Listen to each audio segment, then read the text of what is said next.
श्री राम जय जय राम। स्वामी विवेकानंद के पूर्वजों का आदि निवास वर्धमान यानी पश्चिम बंगाल जिले के कालना महकमे के अंतर्गत डेरेटोना गांव में था। ब्रिटिश शासन के प्रारंभ में ही वे लोग गांव छोड़कर कलकत्ता में आ बसे। पहले गढ़ गोविंदपुर और बाद में उत्तर कलकत्ता के शिमला इलाके में। शिमला मोहल्ले के जिस घर में स्वामी जी का जन्म हुआ था, उस घर को उनके परदादा राम मोहन दत्त ने बनवाया था। राम मोहन के ज्येष्ठ पुत्र दुर्गा प्रसाद ने 20-22 वर्ष की उम्र में संसार त्याग कर संन्यास ग्रहण किया था। उनके पुत्र विश्वनाथ दत्त उस समय छोटे थे। श्री विश्वनाथ दत्त ने बड़े होकर अटर्नी का पेशा अपनाया।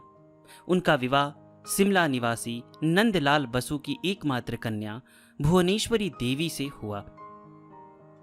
नरेंद्रनाथ, जो परवर्ती काल में स्वामी विवेकानंद कहलाए, इन्हीं की छठी संतान थे। श्री विश्वनाथ दत्त अत्यंत उदार प्रकृति के मनुष्य थे। खान पान, पोशाक और अदब कायदे में वे हिंदू मुसलमान के मिश्रित संस्कृति के अनुरागी थे एवं कर्म क्षेत्र में अंग्रेजों का अनुसरण करते थे। अर्थोपार्जन तो प्रचुर मात्रा में करते थे, पर संचय करने के आग्रही नहीं थे। अनेकों आत्मीय जनों और दरिद्रों का प्रतिपालन करते थे। उन्हें 7 भाषाओं में दक्षता प्राप्त थी। इतिहास तथा संगीत में विशेष रुचि थी। भुवनेश्वरी देवी सभी अर्थों में उनकी सुयोग्य सहधर्मिणी थी। उनके हर कदम पर उनका व्यक्तित्व और आभिजात्य प्रकाश पाता था। गरीब दुखी उनके दरवाजे से खाली हाथ नहीं लौटते थे। परिवार का हर काम स्वयं करने के उपरांत नियमित रूप से पूजा, शास्त्राध्ययन एवं सिलाई का काम भी करती थी। प्रतिवेशी लोगों के सुख दुख की खबर लेना भी प्रतिदिन नहीं भूलती थी। नरेंद्रनाथ ने अपनी माता से ही प्राथमिक अंग्रेजी शिक्षा प्राप्त की थी। सन 1863 ईस्वी की 12 जनवरी पौष संक्रांति के दिन प्रातः 6:33 पर भुवनेश्वरी देवी की छठी संतान का जन्म हुआ। भुवनेश्वरी देवी ने विश्वास किया कि यह पुत्र उन्हें काशी के वीरेश्वर शिव के अनुग्रह से प्राप्त हुआ है। इसी कारण पुत्र का नामकरण वीरेश्वर किया गया और घरेलू नाम वीरेश्वर बिले हुआ। बिले में असाधारण मेधा, तेजस्विता, साहस, स्वाधीन मनोभाव, सहृदयता, बंधु प्रीति एवं खेल कूद के प्रति आकर्षण का स्पष्ट परिचय मिलता था और इसके साथ प्रबल आध्यात्मिक तृष्णा भी। बिले ध्यान खेलते समय सहज ही गंभीर ध्यान में डूब जाता। राम, सीता और शिव की वह पूजा करता। साधु सन्यासियों को देखते ही अनजाने आकर्षण से दौड़कर उनके पास चला जाता। सोने से पहले ज्योति दर्शन करना उसकी एक स्वाभाविक अवस्था थी। उम्र बढ़ने के साथ साथ नरेंद्रनाथ स्कूल में वाद विवाद और आलोचना सभाओं में मणि की तरह चमके। खेल कूद में सबसे आगे निकले। शास्त्रीय भजन संगीत में प्रथम श्रेणी के गायक और नाटक में कुशल अभिनेता बने एवं विभिन्न प्रकार के पुस्तकों के अध्ययन से अल्प अवस्था में ही उनमें गहन गंभीर चिंतन शक्ति जागी। सन्यास के प्रति आकर्षण बढ़ता ही रहा, परंतु जगत के प्रति निष्ठुर नहीं हुए। उनका अत्यंत ममताशील हृदय विपदाओं से घिर व्यक्ति की सहायता के लिए उन्हें हमेशा प्रेरित और अग्रसर करता रहता। नरेंद्रनाथ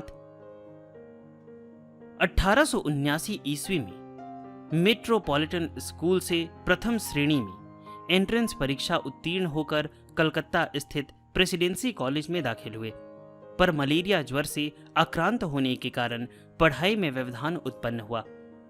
प्रेसिडेंसी कॉलेज छोड़कर जनरल असेंबली में दाखिल हुए। उसी कॉलेज में 1881 ईस्वी में एफए तथा 1883 ईस्वी में बीए परीक्षा पास की। नरेंद्रनाथ में विद्यानुराग प्रबल था एवं लिखने पढ़ने की परिधि स्कूल एवं कॉलेज की परीक्षाओं से अत्यंत विस्तृत थी। छात्रावस्था में ही उन्होंने दार्शनिक हर्बर्ट स्पेंसर के विचारों की समालोचना कर उन्हें लिखा था। उसके उत्तर में स्पेंसर महाशय ने नरेंद्र नाथ की यथेष्ट प्रशंसा की थी और लिखा था कि वे अपनी पुस्तक के परवर्ती संस्करण में उनकी समालोचना के अनुरूप कुछ कुछ परिवर्तन भी करेंगे। उनकी कॉलेज के अध्यापक विलियम हेस्टी उनकी प्रतिभा से मुग्ध होकर कहा करते, नरेंद्र नाथ सचमुच ही एक जीनियस है। मैं बहुत स्थानों में घुमा हूं, परंतु इसके अनुरूप बुद्धि और बहुमुखी प्रतिभा कहीं नहीं देखी। यहां तक कि जर्मनी के विश्वविद्यालयों में पढ़ने वाले दर्शन के छात्रों में भी नहीं। विलियम हेस्टी से ही नरेंद्र नाथ ने सर्वप्रथम सुना था कि दक्षिणेश्वर में रामकृष्ण परमहंस समाधि में लीन होते हैं। इसके उपरांत सन 1881 ईस्वी के नवंबर माह में कलकत्ते के सुरेंद्रनाथ मित्र के आवास पर श्री रामकृष्ण से पहली मुलाकात हुई। दूसरी बार श्री रामकृष्ण से दक्षिणेश्वर में मिले। उस दिन नरेंद्र नाथ ने श्री रामकृष्ण से वही सीधा प्रश्न किया जो उन्होंने इससे पहले भी अनेकों से पूछा था। आपने क्या ईश्वर का साक्षात्कार किया है? उत्तर भी उतना ही सीधा मिला, हां, मैं उनका दर्शन पाता हूं। तुम्हें जैसा देखता हूं उससे भी स्पष्ट उन्हें देखता हूं। तुम अगर देखना चाहते हो तो तुम्हें भी दिखा सकता हूं। उत्तर सुनकर नरेंद्रनाथ अचंभित हो गए। यह तो पहला व्यक्ति है जो बड़े सहज भाव से कहता है कि उसने ईश्वर को देखा है। सिर्फ इतना ही नहीं, वह अन्य को भी ईश्वर का साक्षात्कार करा सकता है। परंतु नरेंद्रनाथ ने सहज ही उनको स्वीकार नहीं किया था। पुनः परीक्षा के उपरांत ही जब वे उनकी पवित्रता तथा आध्यात्मिकता के विषय में निसंदिग्ध हुए, तभी उन्हें जीवन के पथ प्रदर्शक के रूप में ग्रहण किया। उनके परखने के इस कौशल से श्री रामकृष्ण अत्यंत मुग्ध हुए थे और उन्होंने जाना था कि यह मनुष्यों को दुख से मुक्त करने के लिए पृथ्वी पर आया है और यही उनके भावों के प्रचार का माध्यम बनेगा। नरेंद्रनाथ ने श्री रामकृष्ण का घनिष्ठ संसर्ग लगभग 5 वर्ष तक पाया था। इन 5 वर्षों में उन्हें श्री रामकृष्ण की शिक्षा तथा अपनी योग्यता के आधार पर बहुविध आध्यात्मिक अनुभूतियां प्राप्त हुई। किंतु 25 फरवरी 1884 को उनके पिता का आकस्मिक देहांत होने के उपरांत उन्हें बहुत ही आर्थिक कष्ट का सामना करना पड़ा। इस कठिन परिस्थिति में भी उनके विवेक और वैराग्य में तनिक भी कमी नहीं आई। सन 1885 ईस्वी में श्री रामकृष्ण कंठ रोग यानी कैंसर से ग्रस्त हुए। चिकित्सा के लिए उन्हें पहले श्यामपुकुर और बाद में काशीपुर में एक किराए के मकान में लाया गया। इसी मकान में नरेंद्रनाथ अपने गुरु भाइयों को लेकर श्री रामकृष्ण की सेवा की और तीव्र आध्यात्मिक साधना में डूब गए। एक दिन उन्होंने श्री रामकृष्ण के समक्ष इच्छा व्यक्त की कि वे सूखदेव की भांति दिन रात निर्विकल्प समाधि में डूबे रहना चाहते हैं, परंतु श्री रामकृष्ण ने धिक्कारा। छी नरेन, तुम सिर्फ अपनी मुक्ति की इच्छा रखते हो। तुम्हें तो विशाल वट वृक्ष की तरह होना पड़ेगा, जिसकी छाया में समस्त पृथ्वी के मनुष्य शांति लाभ करेंगे। यद्यपि उन्होंने ऐसा कहा था, परंतु उनकी कृपा से ही काशीपुर में ही नरेंद्रनाथ ने एक दिन आध्यात्मिक जीवन की सर्वोच्च उपलब्धि निर्विकल्प समाधि प्राप्त की थी। समाधि भंग होने के उपरांत श्री रामकृष्ण ने उनसे कहा कि इस उपलब्धि की कुंजी वे अपने पास ही रखेंगे। जगत के प्रति जब नरेंद्रनाथ के कर्तव्य की इति होगी तो वे स्वयं ही इस उपलब्धि का द्वार पुनः मुक्त कर देंगे। काशीपुर में श्री रामकृष्ण ने एक दिन कागज पर लिखा, नरेंद्र शिक्षा देगा, अर्थात भारतवर्ष का जो शाश्वत आध्यात्मिक आदर्श अपने जीवन में उन्होंने उपस्थित किया था, जगत में उसी का प्रसार नरेंद्रनाथ को करना होगा। इस पर नरेंद्रनाथ ने आपत्ति प्रकट की तो श्री रामकृष्ण बोले, तेरी हड्डियां भी यह काम करेंगी। एक दिन श्री रामकृष्ण ने वैष्णव धर्म की समालोचना करते समय मंतव्य व्यक्त किया, जीव पर दया नहीं, शिव भाव से जीव की सेवा करनी चाहिए।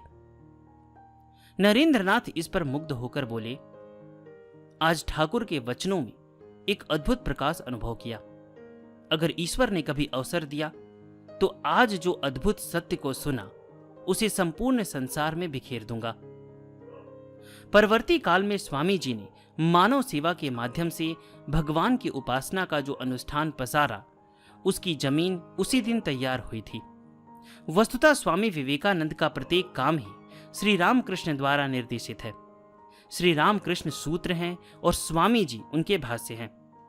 सन्यासी गुरु भाइयों को लेकर एक संघ की प्रतिष्ठा का निर्देश भी श्री रामकृष्ण ही दे गए थे।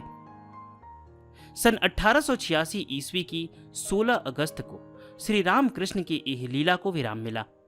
इस घटना के कुछ दिन बाद ही नरेंद्र नाथ ने अपने गुरु भाइयों के साथ वराहनगर के एक जीर्ण मकान में श्री रामकृष्ण मठ की प्रतिष्ठा की।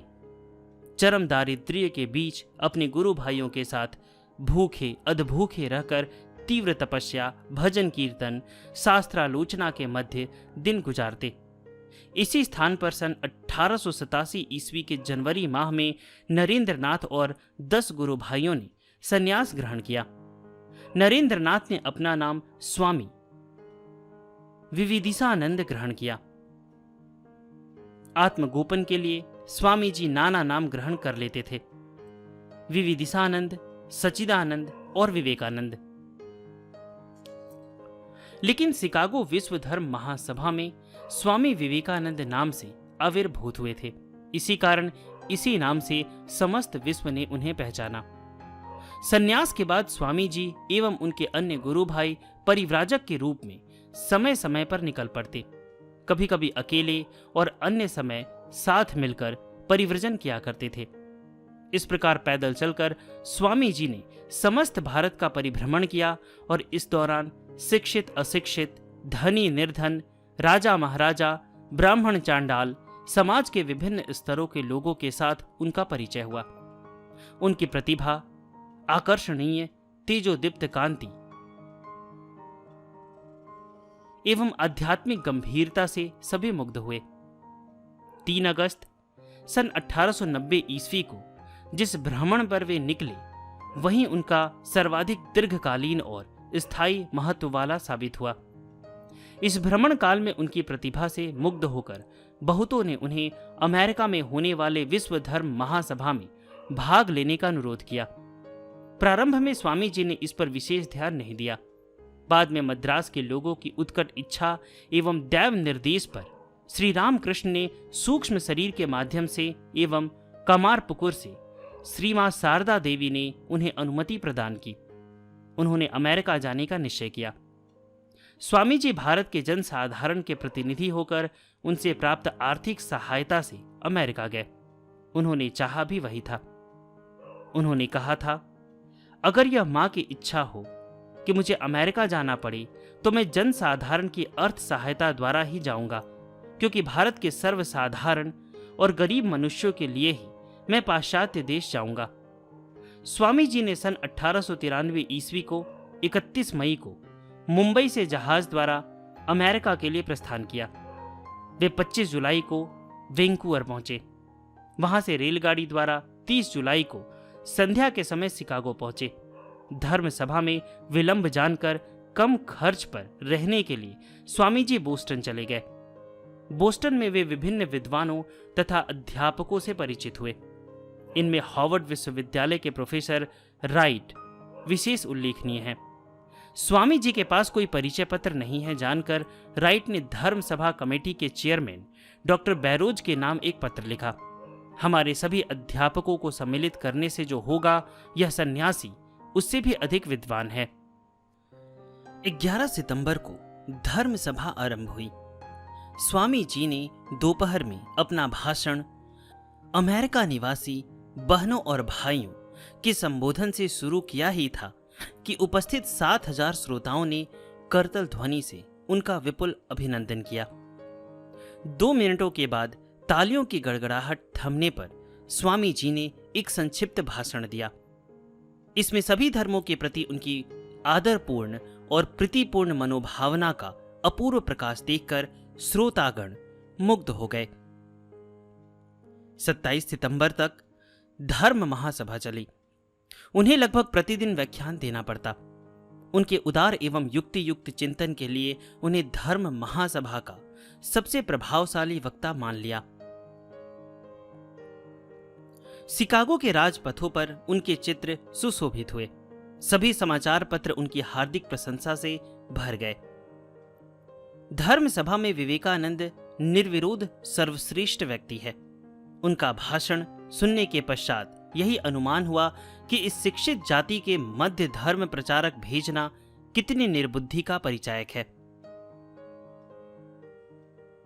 दी हेराल्ड। अपनी भाव राशि की चमत्कारिक अभिव्यक्ति एवं व्यक्तित्व के प्रभाव के कारण धर्म महासभा में वे अत्यंत जनप्रिय थे। विवेकानंद जब भी मंच के एक कोने से अन्य कोने तक चलकर जाते, तालियों की गड़गड़ाहट से उनका अभिवादन होता, परंतु हजार हजार मनुष्यों की इस सुस्पष्ट प्रशंसा से भी उनमें गर्व का कोई भाव परिलक्षित नहीं होता। शिशु सुलभ सरलता से वे उसे ग्रहण करते। The Boston evening transcript.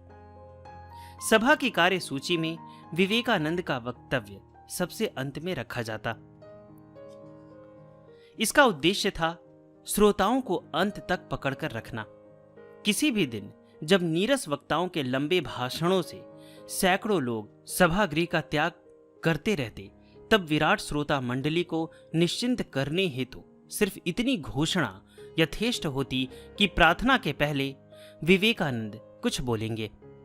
श्रोतागण उनके 15 मिनट का भाषण सुनने के लिए घंटों बैठे रहते। नॉर्थहम्पटन डेली हेराल्ड। इसके उपरांत स्वामी जी अमेरिका के बड़े बड़े नगरों में धर्म प्रचार करते रहे। अमेरिका के जनसाधारण, विशेषकर शिक्षित समुदाय, उनके और भी अधिक अनुरागी हुए। केवल संकीर्ण मना भारतीय एवं ईसाई संप्रदाय के कुछ मनुष्य ईर्ष्यावश उनके विरुद्ध मिथ्या प्रचार करते रहे। स्वामी जी आर्थिक रूप से विपन्न होते हुए भी अपनी चरित्र की महानता द्वारा सभी प्रतिकूल परिस्थितियों को झेल सके। 2 वर्ष बाद 1895 के अगस्त माह में वे यूरोप गए। पेरिस एवं लंदन के नगरों में धर्म प्रचार अभियान के बाद दिसंबर माह में अमेरिका लौट आए। 15 अप्रैल 1896 को अमेरिका से विदा लेकर पुनः लंदन आए। इंग्लैंड में स्वामी जी के प्रभाव के संबंध में विपिन चंद्रपाल ने पत्र में लिखा, इंग्लैंड के अनेक स्थानों में मैंने ऐसे बहुत मनुष्यों का सानिध्य प्राप्त किया जो स्वामी विवेकानंद के प्रति गंभीर श्रद्धा और भक्ति से अभिभूत थे। यह सत्य है कि मैं उनके संप्रदाय से युक्त नहीं हूं और उनसे कुछ विषयों में मतभेद भी रखता हूं, पर मुझे स्वीकार करना ही होगा कि विवेकानंद के प्रभाव एवं गुण से यहाँ के अधिकांश लोग आजकल विश्वास करते हैं कि प्राचीन हिंदू शास्त्र विस्मयकारी आध्यात्मिक निधियों से परिपूर्ण है। स्वामी जी लंदन से भारत की ओर 16 दिसंबर 1896 को रवाना हुए और 25 जनवरी 1897 को कोलंबो आ पहुंचे। पाश्चात्य देशों में उनकी अभूतपूर्व सफलता ने उनके देशवासियों के मन में जो आत्मविश्वास और आत्ममर्यादा जगाई थी, उसके प्रभाव से दीर्घ संचित हीन भावना एक पल में दूर हो सकी।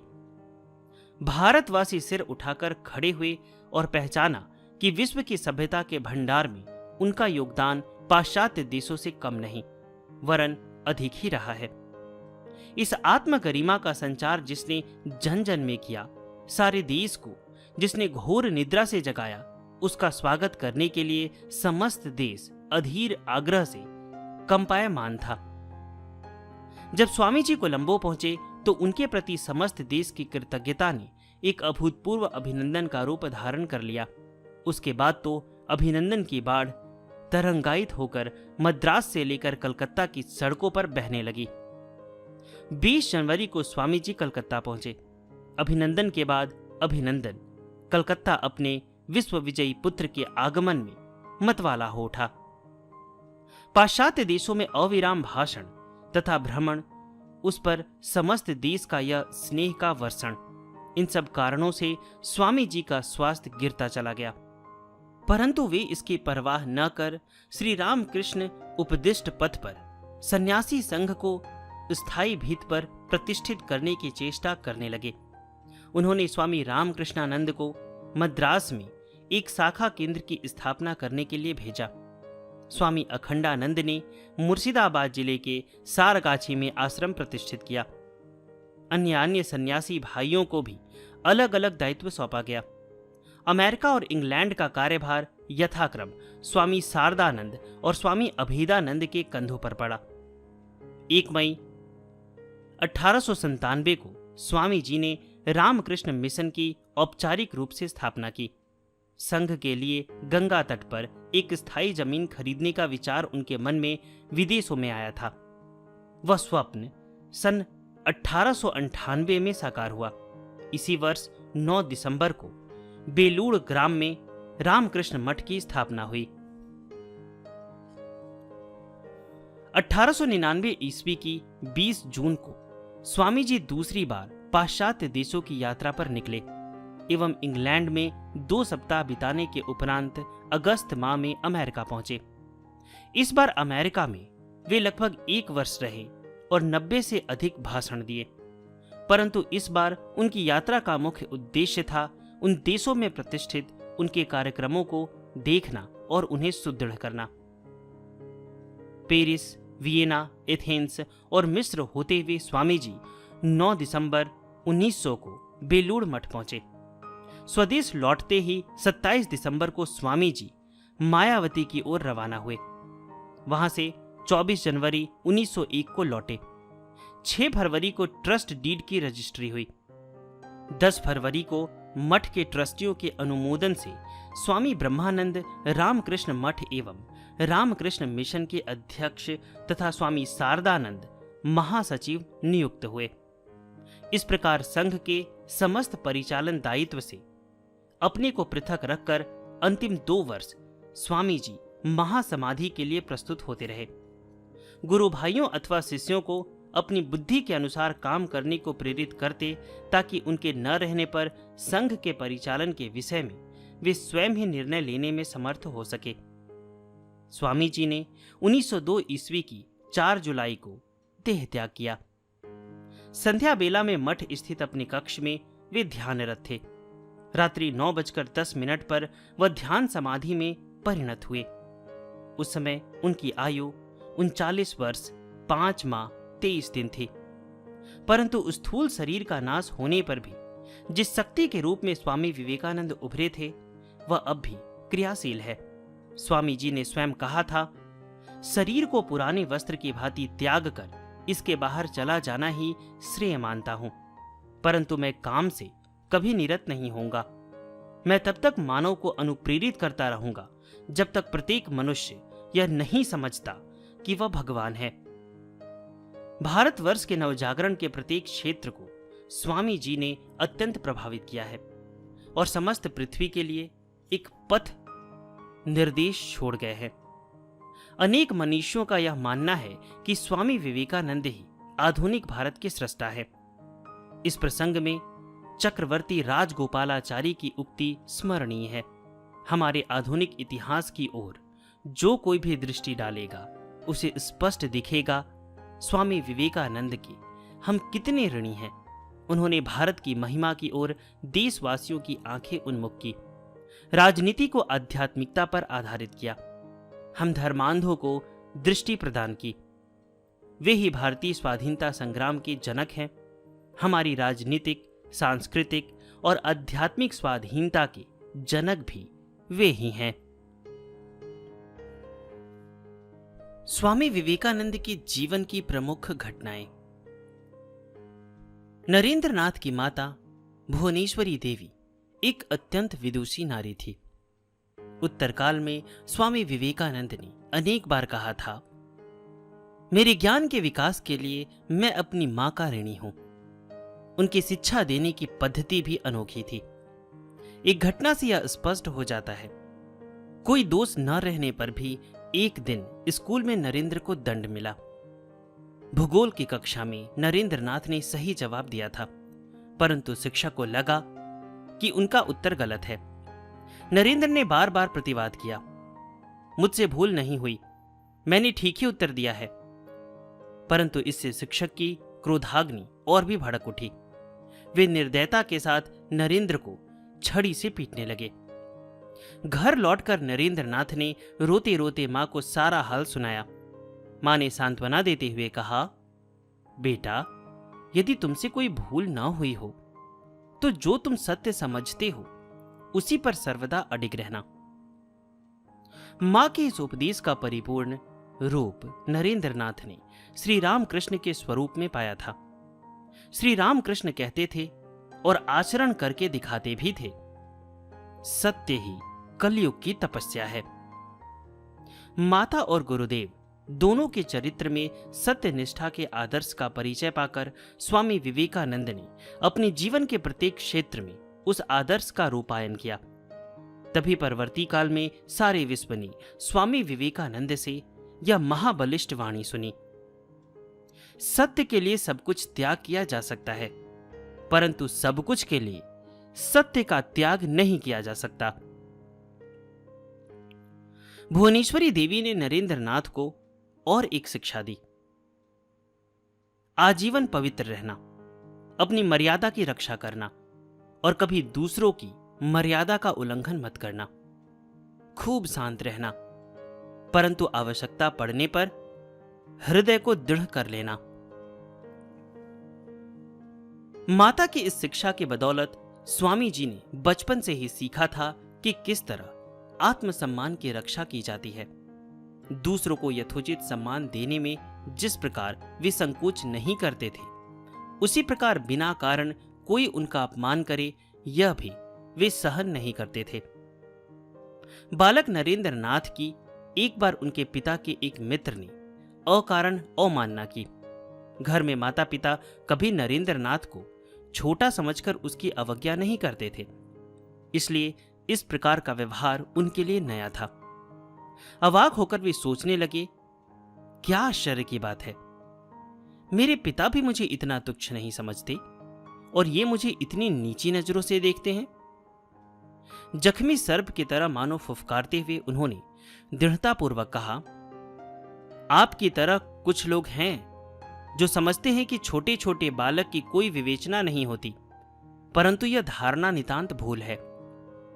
नरेंद्र नाथ का रौद्र रूप देखकर महाशय ने अपनी भूल स्वीकार की। कठोपनिषद के बालक नचिकेता के चरित्र में ऐसी ही आत्मश्रद्धा दृष्टिगोचर होती है। नचिकेता ने कहा था, बहुतों के मध्य मैं प्रथम अथवा मध्य हूं, परंतु अधम मैं कदापि नहीं। नचिकेता का चरित्र स्वामी जी को बहुत प्रिय था। नरेंद्र के पिता विश्वनाथ दत्त मुक्त हस्त से दान करते थे। उनके मध्यम पुत्र महेंद्र नाथ दत्त ने लिखा है, गरीबों को दान करना मानो उनका नशा था। अपने मोहल्ले में भी वे दाता विश्वनाथ के नाम से मशहूर थे। किसी के अर्थ संकट को देखकर वे अत्यंत व्यथित होते थे। इस मामले में वे बिल्कुल बेहिसाबी थे। कुछ नशाखोर उनकी दानी प्रवृत्ति का नाजायज फायदा उठाते थे। एक दिन जब नरेंद्र नाथ ने अपने पिता के समक्ष उनकी दानशीलता के इस अपव्यवहार की बात उठाई तो उन्होंने कहा, जीवन कितना दुखमय है यह तुम अभी कैसे समझोगे। जब समझने के काबिल बनोगे तब इन पियक्कड़ों का भी, जो अपार दुख से क्षणिक निस्तार लाभ करने के लिए नशा करते हैं, तुम दया की दृष्टि से देखोगे। पिता के उपदेश का पूर्णतर रूप नरेंद्र नाथ ने श्री रामकृष्ण के जीवन और वाणी में पाया था। दया की दृष्टि श्रद्धा की दृष्टि में बदल गई। इसका कारण यह था कि श्री रामकृष्ण देव ने उन्हें शिक्षा दी थी, दया भी छोटी है। मनुष्य ईश्वर का जीवंत रूप है। ईश्वर को दया दिखाने के बाद भी क्या हम सोचते हैं? हम तो ईश्वर की सेवा एवं पूजा करके धन्य हो जाते हैं। इसलिए दया नहीं, शिव ज्ञान से जीव सेवा, मनुष्य को भगवान समझकर सेवा करनी चाहिए। कोई भी व्यक्ति घृणा का पात्र नहीं होता। जो पापी है वह भी असल में भगवान है। चोर रूपी नारायण, लुच्चा रूपी नारायण। इसलिए उत्तरकाल में स्वामी विवेकानंद ने प्रत्येक व्यक्ति को श्रद्धा की दृष्टि से देखा। जो अधः पतित है उन्हें भी कहते दुर्जन, पापी सभी भगवान हैं। संसार रूपी नरक कुंड में किसी व्यक्ति को यदि थोड़ा सा आनंद और शांति दी जा सके वही सत्य है। यही तो आजन्म मैं अनुभव कर रहा हूं। नरेंद्र कहानी खूब अच्छी कह लेते थे। उनकी बातों एवं व्यक्तित्व में ऐसा आकर्षण था कि कहानी शुरू करने के साथ ही सब अपना अपना काम भूलकर उनकी बात ही सुनते रहते थे। एक दिन स्कूल में 2 कक्षाओं के मध्यांतर में वे बातें कर रहे थे। बात इतनी जम उठी थी कि शिक्षक ने आकर पढ़ाना शुरू कर दिया, लेकिन किसी का पढ़ाई की तरफ ध्यान नहीं गया और सभी नरेंद्र की बातें सुनने में मगन रहे। कुछ देर बाद शिक्षक ने फिसफिस की आवाज सुनी तो पूरा माहौल समझ में आया। झुंझलाकर वे एक एक कर सबकी परीक्षा करने लगे कि जो वे पढ़ा रहे थे उसे सब सुन रहे थे या नहीं। सभी उत्तर देने में असमर्थ रहे, किंतु नरेंद्र का मन तो 2 मुखी था, इसलिए बात करते करते भी वे अपने मन को पढ़ाई की तरफ लगा रख सकते थे। शिक्षक ने जब नरेंद्र नाथ से प्रश्न किया तो नरेंद्र ने बिना कोई भूल किए उत्तर दे दिया। शिक्षक ने पूछा, इतनी देर तक कौन बातें कर रहा था? सभी ने नरेंद्र की ओर इशारा किया। शिक्षक को विश्वास नहीं हुआ। उन्होंने नरेंद्र को छोड़कर बाकी सब लड़कों को खड़े रहने का दंड दिया। सभी के साथ नरेंद्र भी उठ खड़े हुए। शिक्षक ने कहा, तुम्हें खड़े रहने की जरूरत नहीं है। नरेंद्र ने कहा, नहीं, मुझे भी खड़ा होना है, क्योंकि मैं ही तो बातें कर रहा था। और वे खड़े रहे। बीए की परीक्षा के लिए शुल्क जमा करने का समय हुआ। केवल हरिदास को छोड़कर नर एवं उसके सभी सहपाठी रुपए जमा कर चुके हैं। वह बहुत गरीब है, रुपए जुटा नहीं पाया। सिर्फ परीक्षा शुल्क ही नहीं, 1 साल का शिक्षण शुल्क भी बाकी है। हरिदास के लिए परीक्षा शुल्क देना अगर किसी प्रकार संभव हो भी तो 1 साल की फीस देना तो असंभव ही है। सब सुनकर नरेंद्र आगे बढ़े। वे जानते थे कि ऐसी चिंताजनक स्थिति में कॉलेज के एकमात्र वृद्ध किरानी राजकुमार बाबू ही बेड़ा पार लगा सकते थे। नरेंद्र ने राजकुमार बाबू के पास जाकर कहा, महाशय, हरिदास शायद रुपए नहीं जमा कर सकेगा। आप जरा अनुग्रह करके उसकी फीस माफ कर दीजिए। वह काफी अच्छी तरह परीक्षा पास करेगा। अगर परीक्षा में नहीं बैठ सका तो सब मिट्टी में मिल जाएगा। राजकुमार बाबू का मिजाज अच्छा नहीं था। उन्होंने मुख विकृत करते हुए कहा, तुम्हें दया दिखाकर सिफारिश करने की कोई जरूरत नहीं है। जाओ अपनी राह देखो। फीस नहीं देने से उसे मैं परीक्षा के लिए नहीं भेजूंगा। नरेंद्र चिंता में पड़ गए। उनके लिए भी उतना रुपए जुटाना मुश्किल था। ऊपर से जल्दी ही रुपए न जुटा पाने से उनका गरीब मित्र परीक्षा में नहीं बैठ सकेगा। क्या किया जाए? उनके दिमाग में एक तरीका कौंध गया। उस दिन घर न लौटकर शाम के समय हेदवा के नजदीक चरस के अड्डे के पास अंधेरे में शरीर को कपड़े से ढककर खड़े रहे और चरस की दुकान की तरफ जो भी आता उसे देखने लगे। अचानक अंधेरे से निकलकर नरेंद्रनाथ किसी के सामने आ खड़े हुए। अब राजकुमार बाबू और नरेंद्र आमने सामने थे। हाँ, नरेंद्र जानते थे कि राजकुमार बाबू प्रतिदिन उस चरस के अड्डे में नशा करने जाते थे। नरेंद्र को देखते ही राजकुमार बाबू का मुख सूख गया। मौका पाते ही नरेंद्र ने कहा कि अगर उन्होंने हरिदास का वेतन माफ नहीं किया तो उनकी नशाखोरी का वे पूरे कॉलेज में भंडाफोड़ कर देंगे। राजकुमार बाबू ने विपत्ति सिर पर मंडराते देखकर कहा, अरे गुस्सा क्यों होते हो? तुम जो बोलोगे वही होगा। तुम जब कह रहे हो तो मैं किस मुंह से ना करूं? कार्य सिद्ध होते देखकर नरेंद्रनाथ लौट गए। उनकी आंखों से ओझल होते हुए ही राजकुमार बाबू चारों तरफ सहमी दृष्टि से देखते हुए चरस की दुकान में घुस गए। दूसरे दिन सवेरा होते ही नरेंद्रनाथ ने हरिदास के घर जाकर अपने मित्र से कहा, अरे खूब मौज मनाओ, तुम्हें फीस के रुपए अब नहीं देने पड़ेंगे। उसके बाद पिछली शाम की घटना का हूबहू चित्रण करते हुए दोनों ही ठहाका लगाकर हंस पड़े। स्वामी जी के परिव्राजक जीवन की एक घटना इस प्रकार है। वाराणसी धाम में स्वामी जी गए थे। एक दिन दुर्गा मंदिर से लौट रहे थे कि बंदरों के एक झुंड ने स्वामी जी का पीछा किया। स्वामी जी भागने लगे, बंदर भी पीछे दौड़ने लगे। तभी एक वृद्ध सन्यासी ने स्वामी जी को पुकारकर कहा, रुको, उन जानवरों का सामना करो। स्वामी जी साहस जुटाकर पलटकर खड़े हुए। बंदर पहले सहसा रुक गए, फिर दुम दबाकर भागे। इस घटना से स्वामी जी को जीवन की एक महत्वपूर्ण शिक्षा मिली। विघ्न बाधाओं को देखकर कभी भागना नहीं चाहिए, निर्भीक हृदय से उसे आंखें मिलानी चाहिए। परवर्ती जीवन में न्यूयॉर्क में एक भाषण के समय स्वामी जी ने इस घटना का उल्लेख करते हुए कहा था, यह पूरे जीवन के लिए एक शिक्षा है। भयंकर दुश्मन से भी आंखें मिलाओ, साहस के साथ उसके सम्मुख खड़े हो जाओ। जीवन के दुख कष्ट को देखकर जब हम भागते नहीं तो वे भी बंदरों की तरह हमारे पास फटकने का साहस नहीं कर पाते। यदि हमें मुक्ति पाना है तो प्रकृति पर विजय पाकर उसे पाना होगा। प्रकृति से मुंह मोड़कर नहीं। कायर कभी विजयी नहीं होते। यदि हम चाहते हैं कि भय, बाधा, विपत्ति एवं अज्ञता हमसे दूर रहे तो हमें उनके विरुद्ध युद्ध की घोषणा करनी होगी।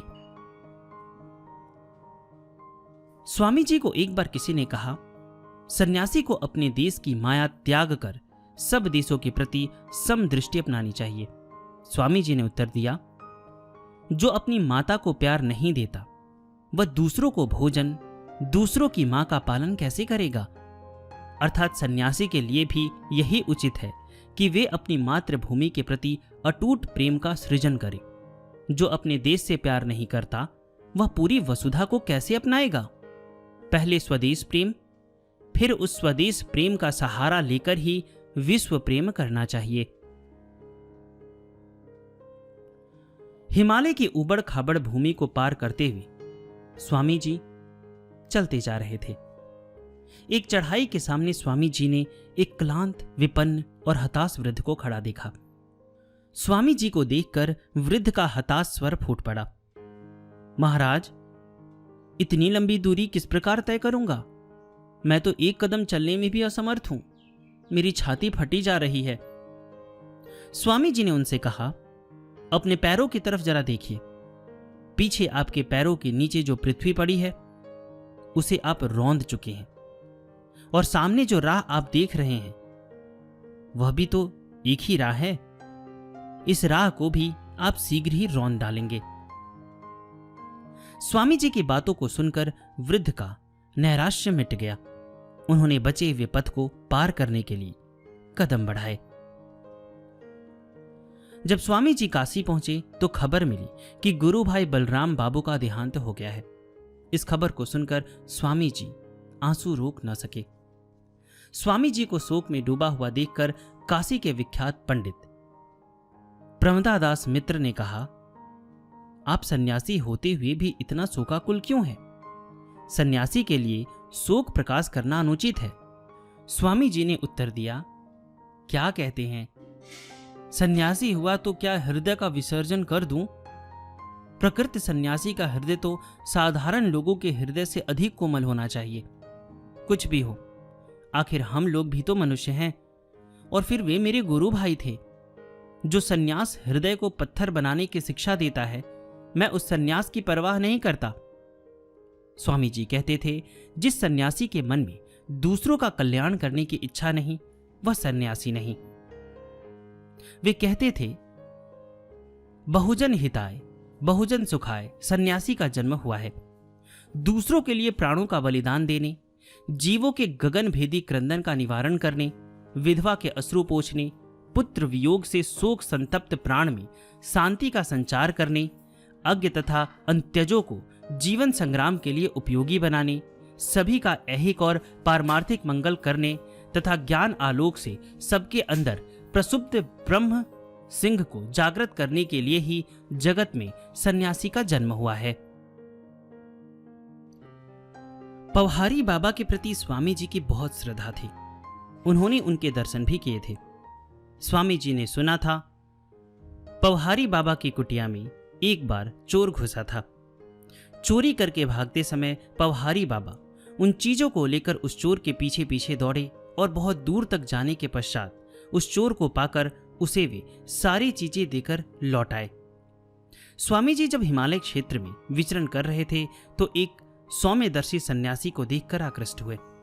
उनके साथ बातचीत के दौरान स्वामी जी को प्रतीत हुआ कि वे सचमुच पहुंचे हुए हैं, परंतु स्वामी जी के आश्चर्य का ठिकाना न रहा जब उन्होंने उनके मुख से सुना कि वे ही वह व्यक्ति हैं जो पवहारी बाबा की कुटिया में चोरी करने घुसे थे। साधु ने कहा, पवहारी बाबा ने जब मुझे नारायण ज्ञान से ओतप्रोत हृदय से सर्वस्व अर्पित किया तब मुझे अपना दोष समझ में आया और अपनी हीनता पर लज्जा का बोध हुआ और तब से ऐहिक अर्थ का त्याग कर पारमार्थिक अर्थ की खोज में निकल पड़ा। इस घटना ने स्वामी जी के मन पर गहरा प्रभाव डाला था। इस साधु की बात ध्यान में रखते हुए उन्होंने परवर्ती काल में कहा, पापियों के बीच भी साधुत्व का बीज छिपा रहता है। परिव्राजक जीवन की एक और घटना है। मेरठ में आकर स्वामी जी की कुछ और गुरु भाइयों से मुलाकात हुई। वे भी सन्यास ग्रहण कर परिव्राजक वेश में घूम रहे थे। सब भाइयों ने मिलकर एक जगह ठहरने का निश्चय किया। स्वामी जी अध्ययन करना बेहद पसंद करते थे। एक गुरु भाई प्रतिदिन एक स्थानीय पुस्तकालय से उनके लिए किताब ले आते थे। किताबें मोटी मोटी होती, किंतु स्वामी जी एक ही दिन में खत्म कर देते थे। इसलिए प्रतिदिन ही उस किताब को लौटाकर दूसरी किताब लानी पड़ती थी। लाइब्रेरियन ने सोचा, स्वामी जी सिर्फ लोगों को दिखाने के लिए पढ़ने का स्वांग रचते हैं। स्वामी जी के गुरु भाइयों के सामने उन्होंने अपनी इस संदेह को प्रकट किया। स्वामी जी इस बात को सुनकर एक दिन खुद उस लाइब्रेरियन के पास जाकर कहा, मैंने किताबों को अच्छी तरह से पढ़ा है।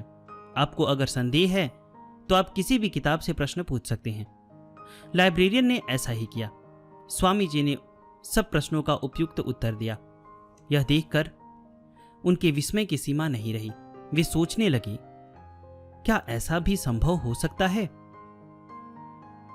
खेतरी के राजा के साथ परिचित होने के बाद स्वामी जी जब उनके मेहमान बने तब राजा ने देखा कि पढ़ने के समय स्वामी जी किताब की तरफ देखकर खूब जल्दी जल्दी पृष्ठों को उलटते रहते हैं और इसी प्रकार पूरी किताब पढ़ डालते हैं। उन्होंने स्वामी जी से पूछा कि ऐसा किस तरह संभव है।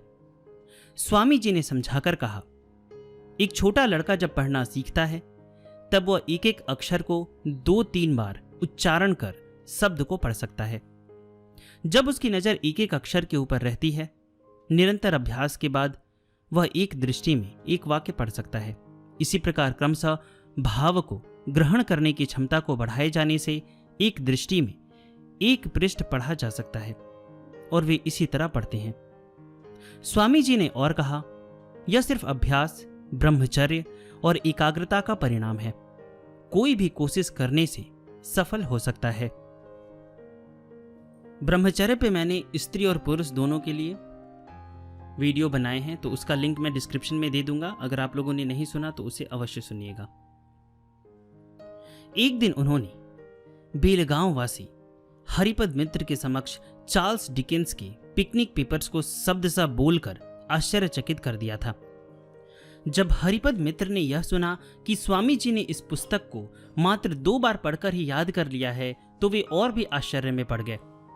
स्वामी जी ने हरिपद मित्र से कहा, एकाग्रता और ब्रह्मचर्य द्वारा ही इस प्रकार की स्मरण शक्ति प्राप्त करना संभव है। विदेश से वापस आने के बाद स्वामी जी की एक रोचक घटना है। मठ में इंसाइक्लोपीडिया ब्रिटानिका का पूरा सेट आया। वह सब स्वामी जी के कक्ष में रखा गया। उनके शिष्य शरद चंद्र चक्रवर्ती ने कहा, इतनी पुस्तकों को पढ़ने के लिए पूरा एक जीवन भी यथेष्ट नहीं है। सुनकर स्वामी जी ने कहा, क्या कहा? इन 10 पुस्तकों से इच्छा अनुसार मुझसे प्रश्न करो, उन सबका उत्तर दूंगा। शिष्य जानते नहीं थे कि इस बीच स्वामी जी ने पुस्तक के 10 खंड पढ़कर समाप्त कर दिए हैं और इस समय 11वां खंड पढ़ रहे थे। स्वामी जी के कथनानुसार परीक्षा लेकर वे आश्चर्यचकित रह गए। स्वामी जी ने उनके प्रश्नों का उत्तर ही नहीं दिया, अपितु अनेक बार एनसाइक्लोपीडिया की भाषा तक को हूबहू दोहराकर दिखा दिया। स्वामी जी ने शिष्य से कहा, देखो, एकमात्र ब्रह्मचर्य का ठीक ठीक पालन करने से संपूर्ण ज्ञान एक मुहूर्त में प्राप्त हो जाता है, सुनने मात्र से ही स्मरण हो जाता है। एक बार विदेश में दर्शन शास्त्र के अध्यापक पॉल डायसन स्वामी जी की असाधारण स्मरण शक्ति को देखकर विस्मित हो गए थे। स्वामी जी ने डायसन से कहा था कि उनकी स्मरण शक्ति का रहस्य है मन का संयम और एकाग्रता।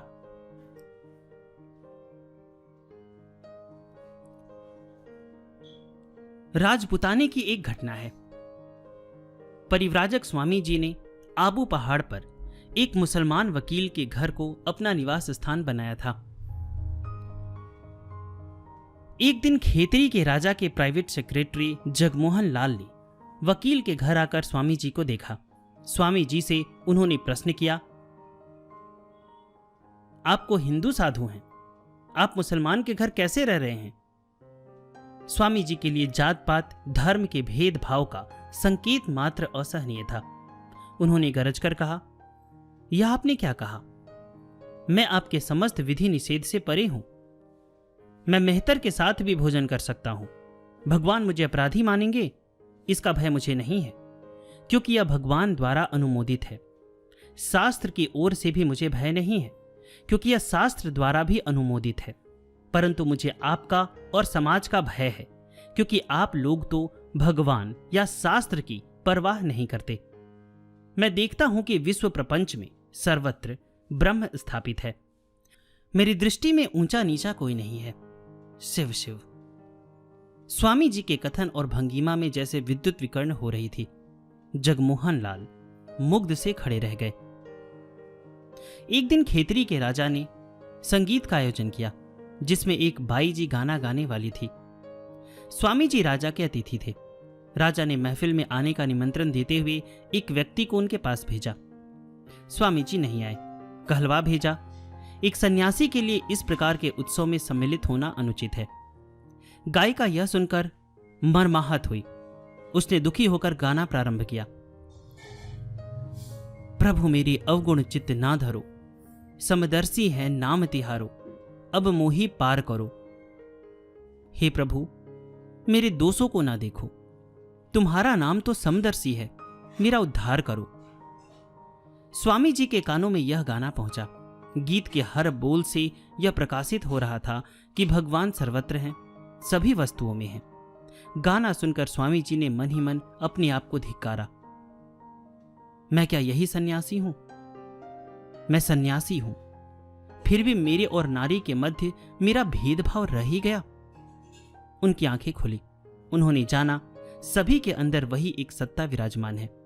वे किसी से घृणा नहीं कर सकते। उसी क्षण स्वामी जी संगीत उत्सव में उपस्थित हो गए। सुना जाता है कि गाना समाप्त होने पर बाई जी को माता संबोधित कर स्वामी जी ने उनसे क्षमा प्रार्थना की।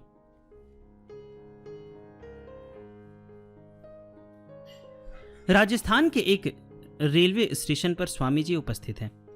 सारे दिन उनके पास लोग आते रहे और उनसे अनेक प्रश्न पूछते रहे।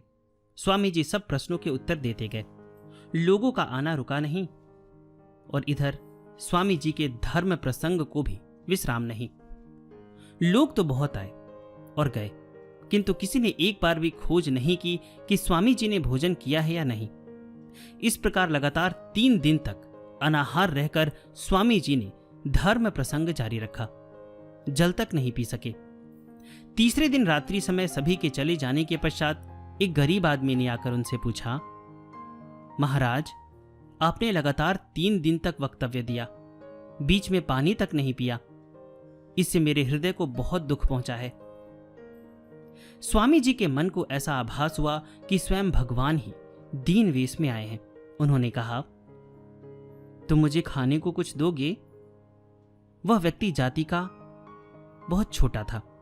उसने कहा, मेरा हृदय तो यही चाहता है, किंतु मैं अपने द्वारा बनाई रोटी आपको कैसे दूं? यदि आप आज्ञा दे तो मैं आटा, दाल आदि आपके लिए ला दूं। आप भोजन बना लीजिए। स्वामी जी ने उत्तर दिया, नहीं नहीं, अपनी बनाई रोटी ही मुझे दो, मैं उसे खाऊंगा। वह व्यक्ति ऐसा सुनकर डर गया कि राजा को यदि पता चल गया कि मेरे हाथ की रोटी सन्यासी ने खाया है तो हो सकता है वे मुझे इसका दंड दे। फिर भी साधु सेवा के प्रबल आंतरिक आग्रह के कारण वह अपनी विपत्ति को भूलकर स्वामी जी के लिए रोटी बनाकर ले आया। उसकी दया देखकर स्वामी जी की आंखों में आंसू भर आए। उन्होंने सोचा, हमारे देश के गरीब घरों में ऐसे कितने ही मनुष्य निवास करते हैं जो बाहर से तो दीन दरिद्र और अस्पृश्य हैं किंतु अंदर से महान हैं। इधर स्टेशन के कई भद्र लोगों की नजर पड़ी कि स्वामी जी छोटी जाति के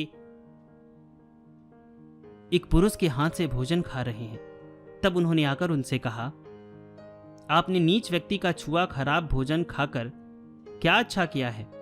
स्वामी जी ने उत्तर दिया, तुम लोगों ने तो 3 दिन लगातार मुझे बुलवाया किंतु मैंने कुछ खाया है या नहीं इसकी क्या खोज खबर ली?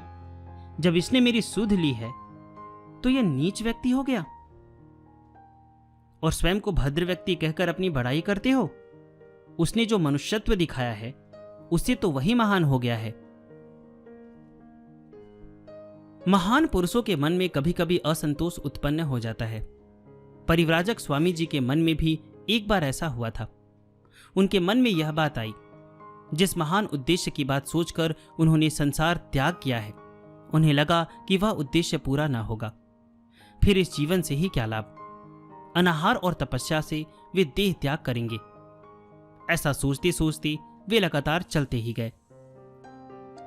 वन मार्ग होने के कारण सारे दिन एक मुट्ठी भिक्षा तक नहीं मिली। संध्या काल होने पर थककर वे उसी वन के मध्य एक वृक्ष के नीचे लेट गए। थोड़ी देर बाद देखा एक शेर उनकी तरफ बढ़ता चला आ रहा है।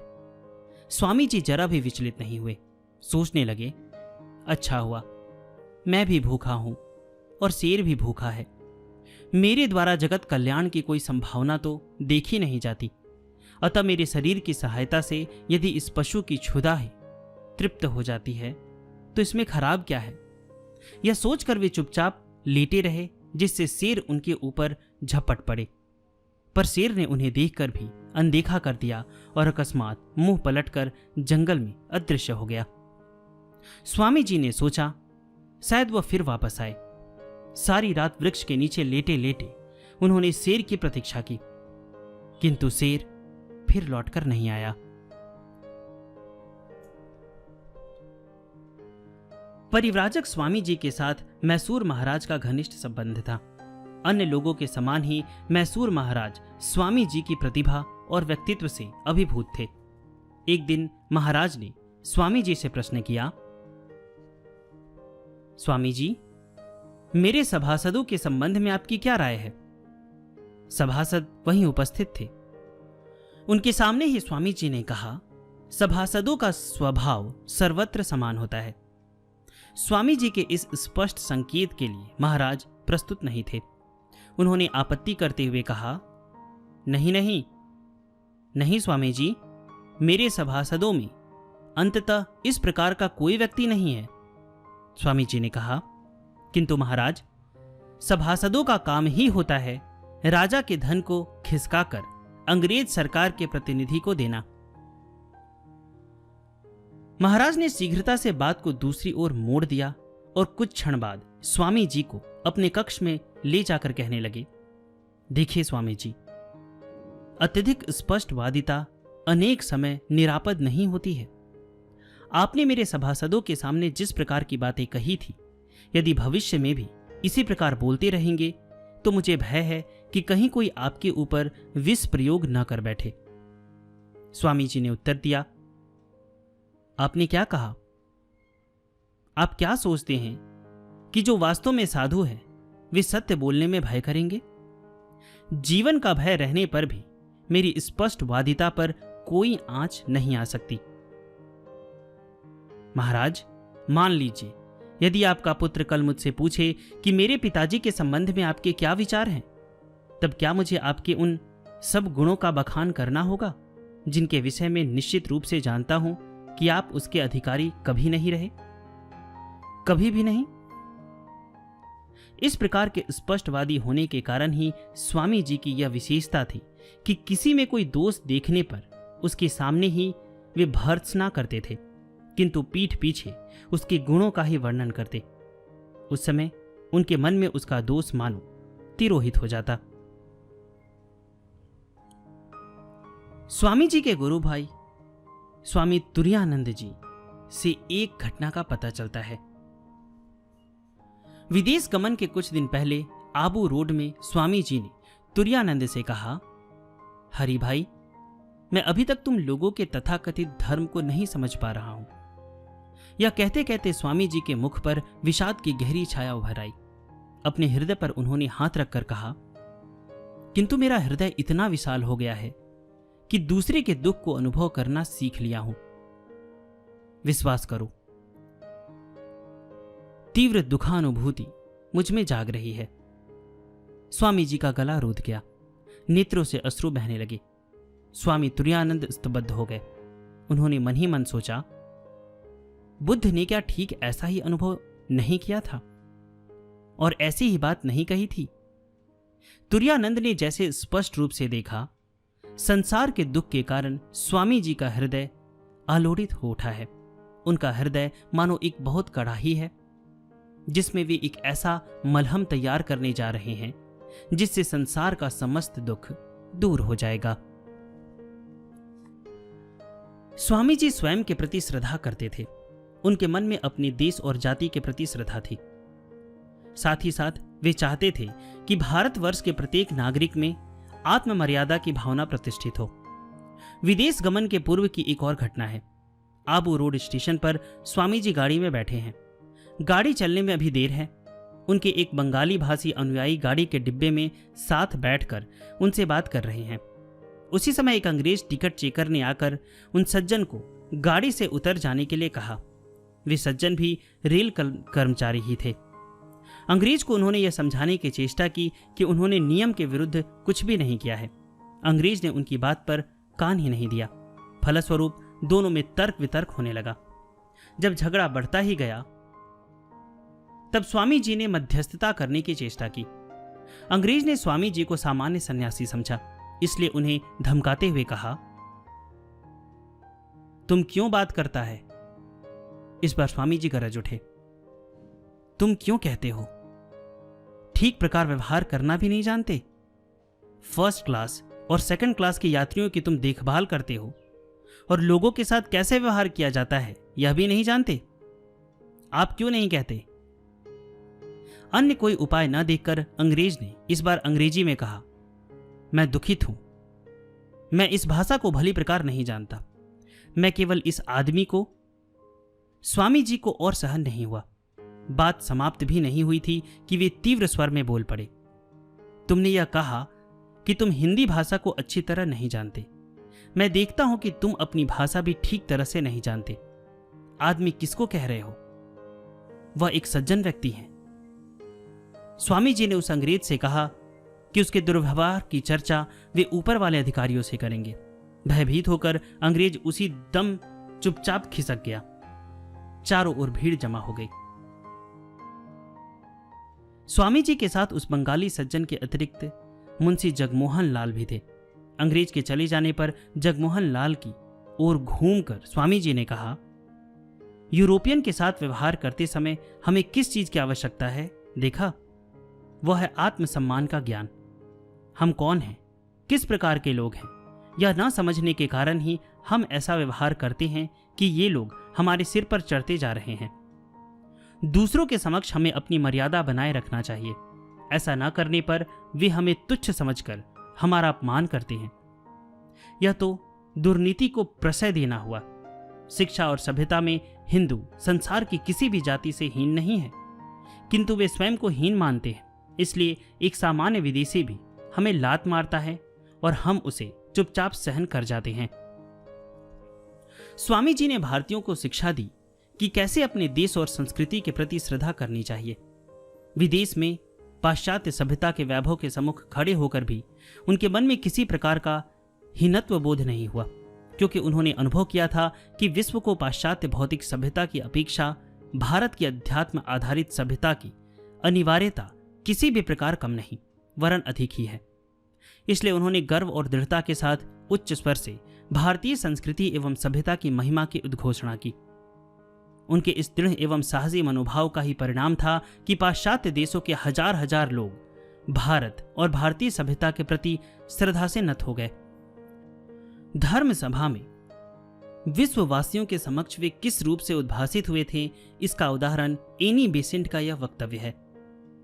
एनी बेसेंट ने कहा था, शिकागो के धनी वातावरण के मध्य एक देदीप्यमान भारतीय, सूर्य, सिंह सदृश ग्रीवा और मस्तक, अंतर्भेदी दृष्टि, स्पंदित अधरों एवं आश्चर्यजनक द्रुत गति सह गैरिक वस्त्र में परमाश्चर्य व्यक्तित्व धर्म सभा के प्रतिनिधियों के प्रति निर्दिष्ट कक्ष में जब मैंने प्रथम उन्हें देखा तो स्वामी विवेकानंद के संबंध में मेरी प्रथम प्रतिक्रिया का रूप यही था। निश्चय ही वे सैनिक सन्यासी हैं, वरन प्रथम दर्शन में तो वे सन्यासी की अपेक्षा सैनिक ही अधिक लगते हैं। मंच से नीचे उतरते समय उनके शरीर के रोम रोम से देश और राष्ट्रीय गर्व प्रस्फुटित हो रहा है। पृथ्वी के प्राचीनतम धर्म के प्रतिनिधि स्वामी जी उन कौतूहली आधुनिकों से घिरे हैं जो किसी प्रकार भी अपने दावे को छोड़ने को तैयार नहीं। वे जैसे यह बताना चाहते हैं कि वे जिस प्राचीनतम धर्म के प्रतीक पुरुष हैं, वह धर्म आसपास के सभी धर्म समूहों की महिमा से हीनतर है। किंतु नहीं, ऐसा नहीं है। जब तक भारत की वाणी रूपी यह संतान विद्यमान है, तब तक पश्चिमी देशों के समक्ष भारत को लज्जित नहीं होना पड़ेगा। भारत के स्वर को वाणी देने के लिए वे यहां आए हैं। उन्होंने भारत का नाम उज्जवल किया है। संपूर्ण देशों के मध्य साम्राज्य के समान स्थित जिस देश से वे आए हैं, उसकी मर्यादा की बात उन सन्यासी को विस्मृत कभी नहीं हुई। प्राणवंत, शक्ति संपन्न, निश्चित उद्देश्य पर दृढ़ स्वामी विवेकानंद पुरुषों में पुरुष हैं। वे जो स्वयं को उत्कृष्टता में प्रतिष्ठित करने में समर्थ चरित्र है। शिकागो की धर्म सभा में पहले दिन की वक्तृता ने स्वामी जी को अमेरिका के जनसाधारण के बीच विख्यात कर दिया था। पहले दिन की वक्तृता के बाद उन्हें राजकीय सम्मान सहित अमेरिका के एक धनाढ्य व्यक्ति के घर आमंत्रित किया गया, परंतु वहां के विलास वैभव के बीच स्वामी जी को याद हो आई अपने देश के जनसाधारण की दुख दुर्दशा। उन्हें सब मान सम्मान आदि असहनीय लगने लगे। गहरे दुख से उनका मन भर उठा। पलंग की नरम सैया उनके शरीर में कांटों की तरह चुभने लगी। बिस्तर को छोड़कर वे भूमि पर लेटे और रो पड़े। सोचने लगे, मां, मेरा देश जब चरम दारिद्र्य में डूबा हुआ है, तब मैं मान यश की कल्पना भी कैसे कर सकता हूं। हम भारतवासी कितने गरीब हैं, कैसी दुर्दशा भुगत रहे हैं।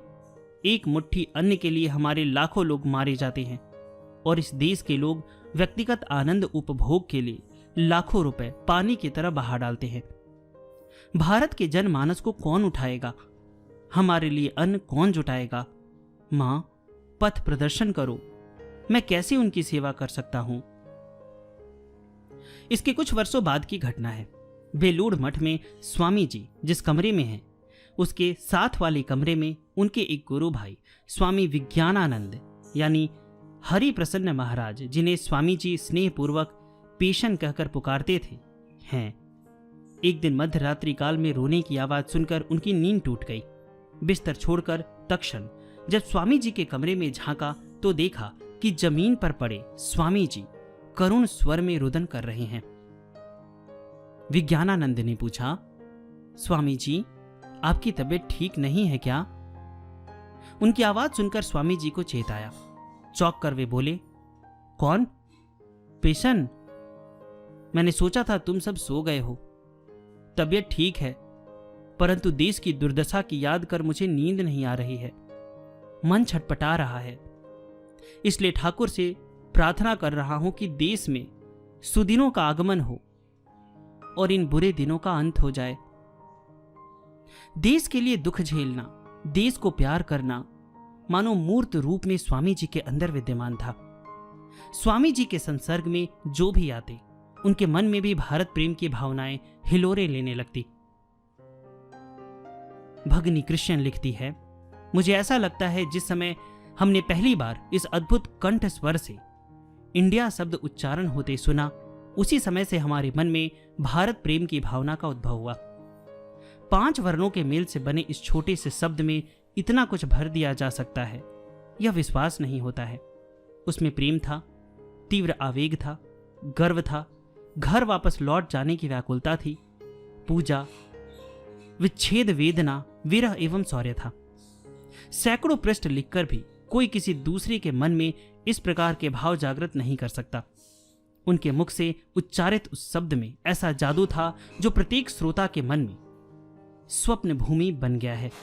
भारतवर्ष की प्रत्येक वस्तु, भारतवर्ष के मनुष्य, भारतवर्ष के आचार व्यवहार व रीति नीति, भारत का इतिहास, संस्कृति, उसके आध्यात्मिक ध्यान धारणा व शास्त्र, भारतवर्ष की नदियां, पहाड़, वन व मैदान, सभी कुछ मेरे लिए एक आकर्षक जीवंत वस्तु बन गए। एक बार स्वामी जी लंदन में राजयोग पर भाषण दे रहे थे। अचानक भाषण के बीच में एक एंग्लो इंडियन उठकर स्वामी जी के भाषण पर टिप्पणियां करने लगा। श्रोतागण क्षुब्ध हुए, परंतु स्वामी जी ने इस सज्जन की परवाह न कर भाषण जारी रखा। ये सज्जन क्रमशः सीमा से बाहर हो गए। स्वामी जी बुद्ध की प्रशंसा करते तो वह बुद्ध की निंदा करता। स्वामी जी साधुओं की प्रशंसा करते तो वह साधुओं को चोर बेईमान कहकर गालियां देता। अंत में जब उसे पता चला कि स्वामी जी बंगाली हैं, तो उसने बंगालियों की निंदा और अंग्रेजों की प्रशंसा करनी आरंभ की। बार बार भाषण में रुकावटें डालने पर स्वामी जी उस सज्जन की ओर मुड़े। उन्होंने उसे उंगली दिखाकर इतिहास के पृष्ठों से अंग्रेजों की काली करतूतों का एक के बाद एक ऐसा चित्र सामने रखा कि वह एंग्लो इंडियन सुनकर अपने आप को संभाल न सका और रो पड़ा। स्वामी जी ने भी तुरंत मुंह फेर लिया और भाषण के विषय पर पुनः चर्चा जारी रखते हुए भाषण इस प्रकार समाप्त किया मानो कुछ हुआ ही ना हो।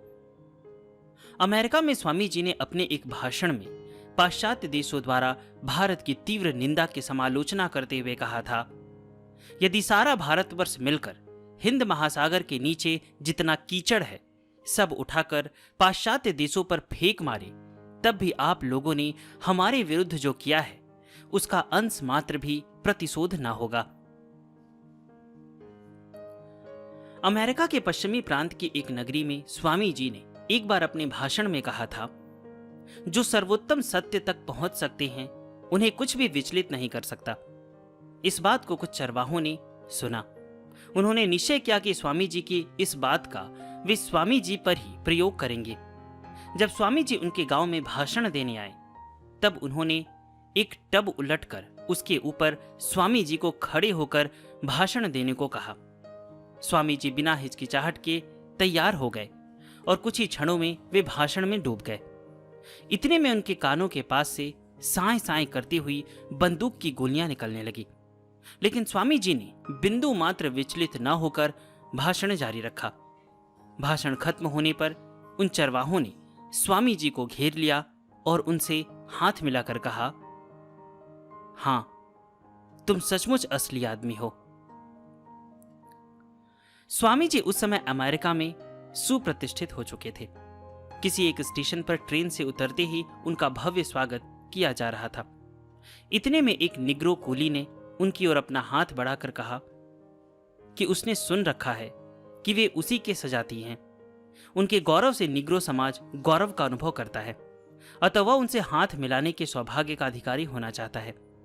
स्वामी जी ने तुरंत उस कुली की ओर अपना हाथ बढ़ाकर कहा, धन्यवाद भाई, तुम्हें बहुत बहुत धन्यवाद। उन्होंने कुली से यह नहीं कहा कि वे निग्रो नहीं हैं।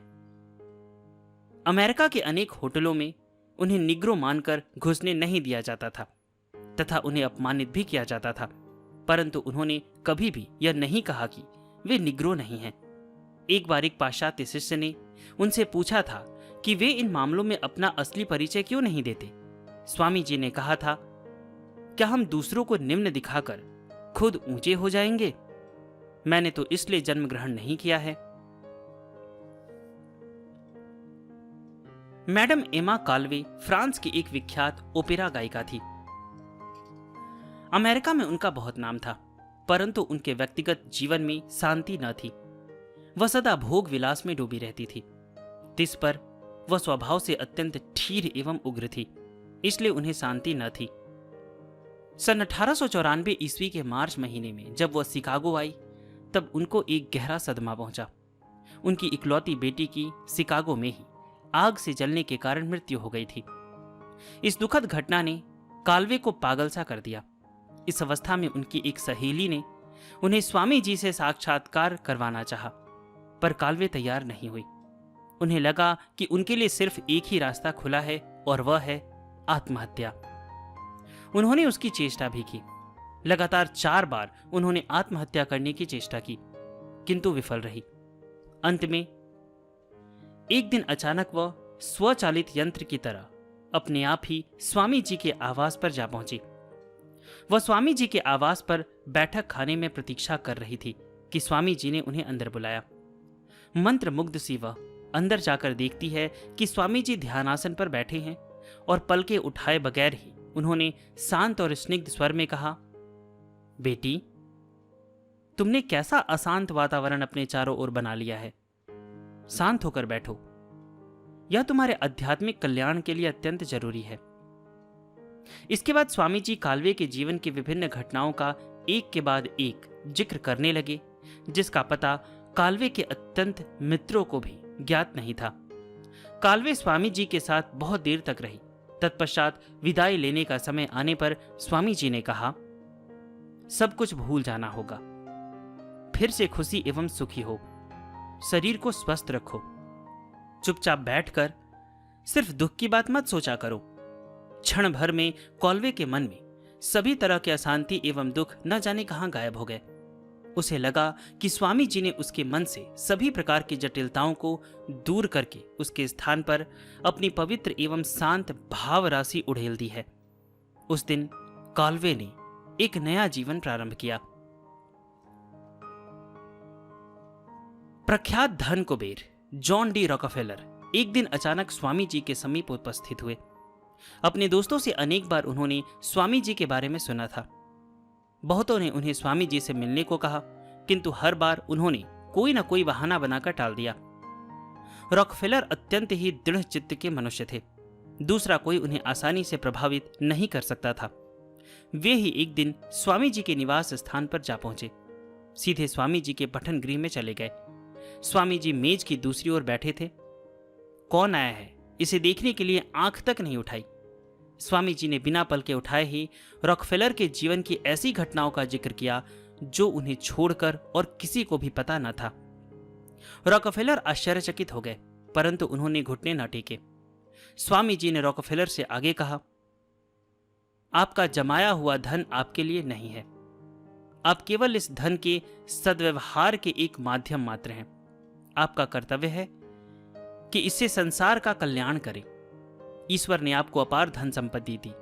इसका अर्थ यह है कि ईश्वर ने आपको इस धनराशि से मनुष्य की सेवा करने का एक अवसर प्रदान किया है। रॉकफेलर को कोई इस तरह से उपदेश दे सकता है, यह रॉकफेलर के लिए कल्पनातीत था। झुंझलाकर वे चले गए। विदाई के 2 शब्द कहना भी उन्होंने जरूरी न समझा, परंतु कुछ सप्ताह बाद रॉकफेलर फिर वापस आए। आंधी की तरह स्वामी जी के कक्ष में जा पहुंचे और उस दिन के समाचार पत्र को उनके समक्ष रखा। उसमें खबर छपी थी कि जनसाधारण के एक प्रतिष्ठान के लिए रॉकफेलर ने विशाल धनराशि देने का वायदा किया है। आज भी स्वामी जी मेज की दूसरी ओर बैठे थे।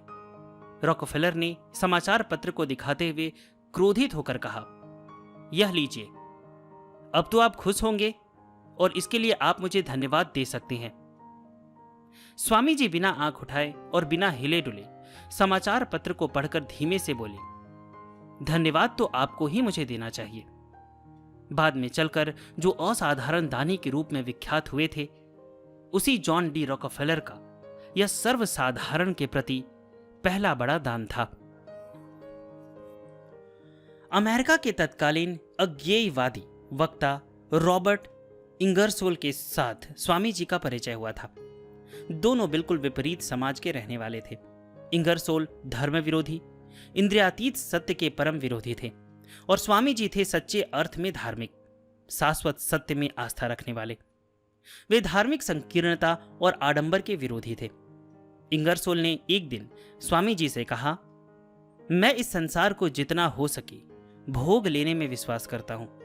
मैं चाहता हूं नारंगी को निचोड़कर उसका छिलका फेंक दे, क्योंकि इस संसार को छोड़कर और किसी भी वस्तु की सत्यता के संबंध में आश्वस्त नहीं हूं।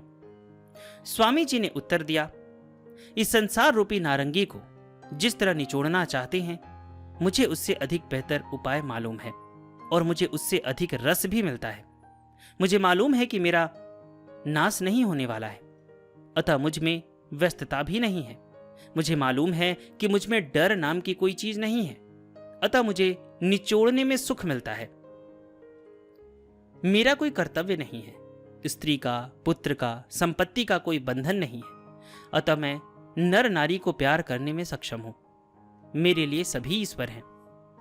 एक बार सोचकर देखिए जरा, मनुष्य को ईश्वर मानकर उसे प्यार करने में कितना आनंद आता है। अपनी नारंगी को इस तरह आप क्यों नहीं निचोड़ते? उससे 1000 गुना अधिक रस निकालिए, अंतिम बिंदु तक रस निकाल लीजिए। विदेश से लौटते समय एक अंग्रेज दोस्त ने स्वामी जी से प्रश्न किया था कि पाश्चात्य के विलास वैभव के बीच 4 वर्ष गुजारने के पश्चात उनकी मातृभूमि उन्हें कैसी लगेगी। स्वामी जी ने उत्तर में कहा था, विदेश में आने के पहले भी मैं अपनी मातृभूमि से प्यार करता था, परंतु अब तो मुझे ऐसा लग रहा है जैसे भारत का एक एक धूली कण मेरे लिए पवित्र है। भारत की वायु मेरे लिए पवित्र है। भारत मेरी पुण्य भूमि है, मेरा तीर्थ स्थान है।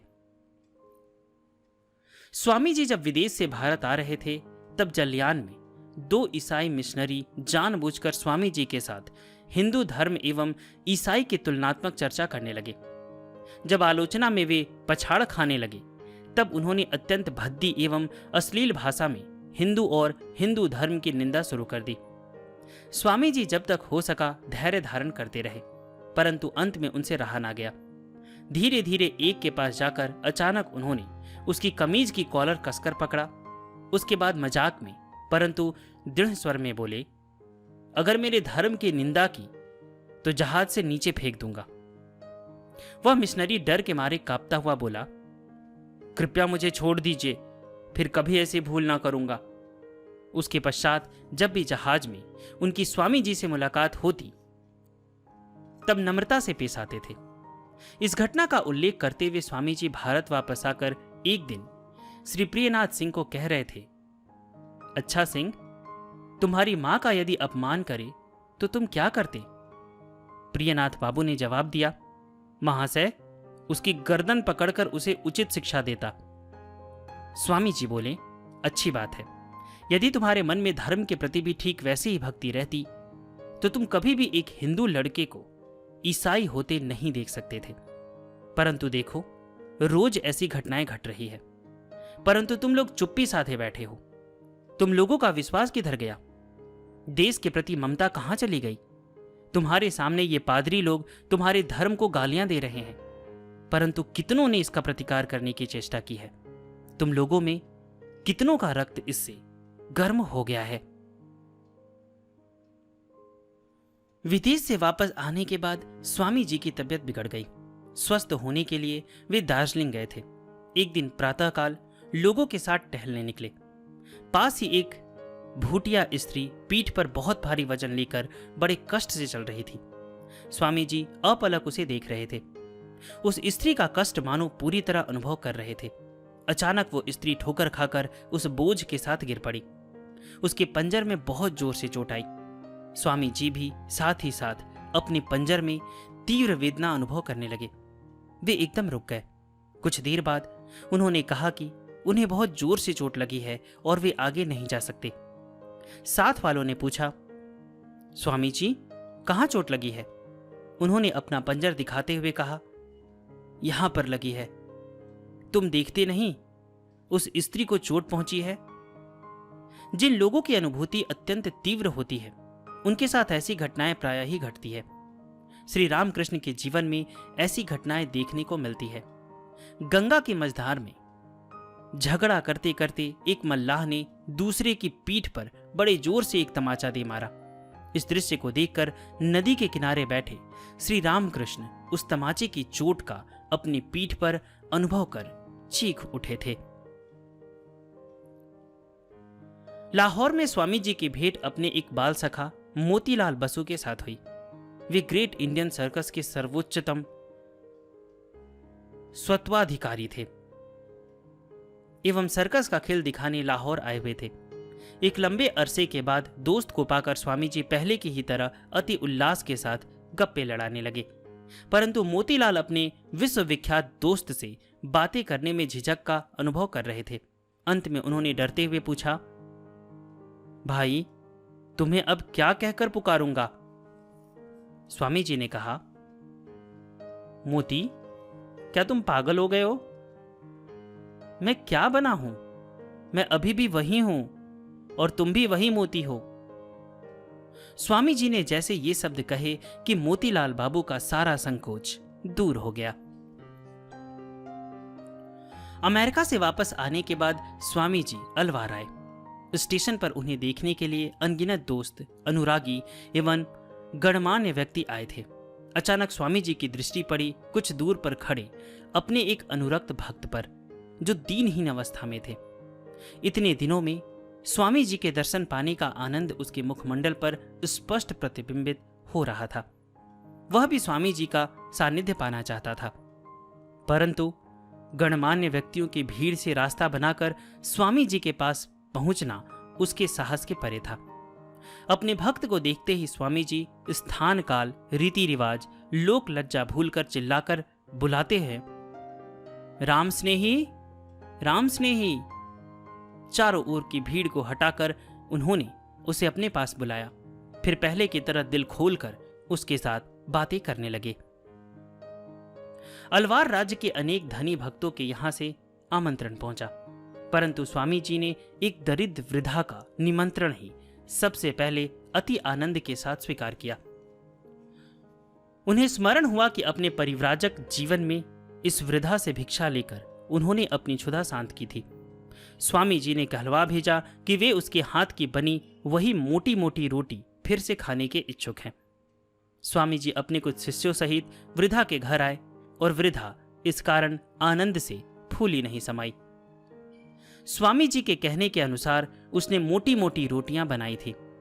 अत्यंत तृप्ति के साथ खाते हुए स्वामी जी बोले, आज बूढ़ी मां के स्नेह का क्या कहना है, और ये रोटियां भी कितनी पवित्र है।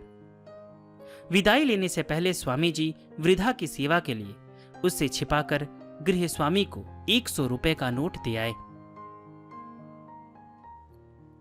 ये बात 100 साल पहले की है, तो उस समय 100 रुपया का जो वैल्यू था वो बहुत था। परिव्राजक जीवन में एक बार अल्मोड़ा में स्वामी जी क्षुधा एवं थकान से मृत प्राय हो गए थे। साथ में स्वामी अखंडानंद थे। पास ही एक मुसलमान फकीर रहता था। स्वामी जी की अवस्था देखकर उन्होंने एक खीरा लाकर स्वामी जी को खाने को दिया। वही खाकर स्वामी जी जरा स्वस्थ हुए। अमेरिका से वापस आने के बाद अल्मोड़ा में एक सभा में स्वामी जी ने देखा कि फकीर भी श्रोताओं के बीच खड़ा है। उन्होंने तुरंत फकीर को पास बुलाकर और सभी को कहा, इसी फकीर ने एक बार मेरी प्राण रक्षा की थी। स्वामी जी ने फकीर को कुछ धन भी दिया, लेकिन फकीर स्वामी जी को पहचान न सका। स्वामी जी देवघर में प्रियनाथ मुखोपाध्याय के यहां ठहरे थे। एक दिन स्वामी निरंजनानंद के साथ टहलते हुए उन्होंने देखा, सड़क के किनारे एक गरीब पेचिस की बीमारी से आक्रांत हो छटपटा रहा है। उस गरीब का कष्ट देखकर स्वामी जी व्याकुल हो उठे।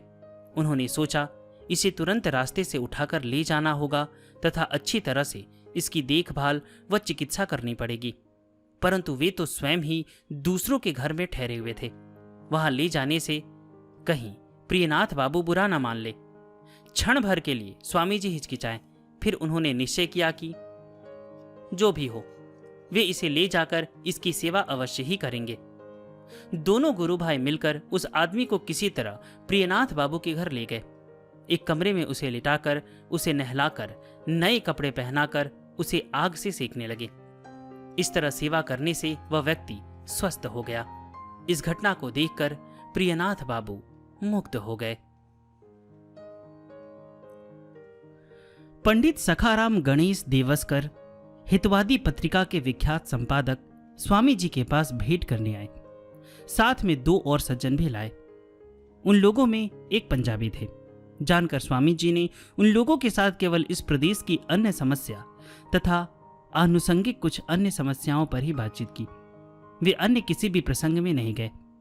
विदाई लेते समय उस पंजाबी सज्जन ने स्वामी जी से कहा, महाशय, हम लोग बहुत आशा लेकर आए थे कि आपसे धर्म के संबंध में अनेक उपदेश सुनने को मिलेंगे, परंतु दुर्भाग्य की बात, हमारी आलोचना साधारण विषय पर ही हुई। आज का दिन व्यर्थ ही चला गया। स्वामी जी का मुखमंडल तुरंत गंभीर हो गया। वे बोले, जब तक हमारे देश का एक कुत्ता भी भूखा रहेगा, तब तक हमारा धर्म होगा उसे खिलाना एवं उसकी देखभाल करना। उसे छोड़कर बाकी सब कुछ या तो आडंबर होगा या अधर्म। तीनों आगंतुक स्वामी जी की इस बातों को सुनकर विस्मित हो गए। स्वामी जी के देहावसान के बाद देवस्कर ने लिखा था, स्वामी जी द्वारा उच्चारित ये शब्द उनके हृदय में चिरकाल तक चिंगारियों के रूप में अंकित रहेंगे। उत्तर भारत से एक महान पंडित स्वामी जी के साथ वेदांत पर वार्तालाप करने आए हुए थे। उस समय सारा देश अकालग्रस्त था, इसलिए स्वामी जी का मन बहुत दुखी था। उस पंडित के साथ वेदांत पर विचार करने की उनकी इच्छा न हुई। उन्होंने उनसे कहा, पंडित जी, चारों ओर हाहाकार मचा हुआ है, पहले उसके निवारण की चेष्टा कीजिए। एक मुट्ठी अन्न के लिए आपके देशवासी जो हृदय विदारक आर्तनाद कर रहे हैं, उसके प्रतिकार की चेष्टा कीजिए। उसके बाद मेरे साथ वेदांत पर विचार करने आइएगा। सैकड़ों भूखे से अकाल मृत्यु को प्राप्त हो रहे हैं। उनकी रक्षा हेतु अपना सर्वस्व न्यौछावर कर देना, यही वेदांत धर्म का सार है। एक युवक ने आकर स्वामी जी से कहा, स्वामी जी, मैंने अनेकों दलों के साथ योगदान किया है, परंतु सत्य क्या है यह मैं आज भी स्थिर नहीं कर पाया हूं। मैं प्रतिदिन किवाड़ लगाकर ध्यान में बैठता हूं एवं आंखें बंद रखता हूं, परंतु इस पर भी शांति क्यों नहीं पाता। स्वामी जी ने उत्तर दिया, यदि शांति चाहते हो तो ठीक उसका उल्टा करना होगा। तुम्हारे चारों ओर कितने ही तुम्हारी सहायता की प्रत्याशा में है, उनकी सहायता करो। भूखों को अन्न दो, प्यासे को पानी दो, जितना हो सके दूसरों का उपकार करो, उसी से तुम्हें मन की शांति मिलेगी। स्वामी जी की इच्छा थी कि अतीत में बुद्ध अनुगामियों ने जिस तरह बुद्ध की वाणी सुदूर क्षेत्रों में फैला दी थी, उसी तरह श्री रामकृष्ण की वाणी दूर दूर तक ले जाने के लिए सर्वदा प्रस्तुत रहेंगे। इस व्रत की सूचना के रूप में स्वामी जी ने अपने 2 सन्यासी शिष्यों को पूर्व बंगाल के प्रचार के लिए भेजना चाहा। स्वामी जी का आदेश सुन उन दोनों में से एक ने कहा, स्वामी जी, मैं क्या प्रचार करूंगा, मुझे तो कुछ नहीं आता। स्वामी जी बोले, तब जाओ, वही बोलो, यह भी एक बहुत बड़ी बात है। इस पर भी शिष्य को जाने में आपत्ति हुई। वे तपस्या करने की आज्ञा चाहते हैं। कर्म क्षेत्र में आने से पहले साधन भजन कर सिद्धि लाभ करना चाहते हैं। शिष्य की इच्छा जानकर स्वामी जी गरज उठे, अगर तुम अपनी मुक्ति के लिए साधना करना चाहते हो तो तुम जहन्नुम के अधिकारी हो। परमार्थ लाभ करने के लिए दूसरों की मुक्ति के लिए प्रयत्न करो। अपनी मुक्ति की इच्छा को तिलांजलि दे दो, यही है श्रेष्ठ साधना।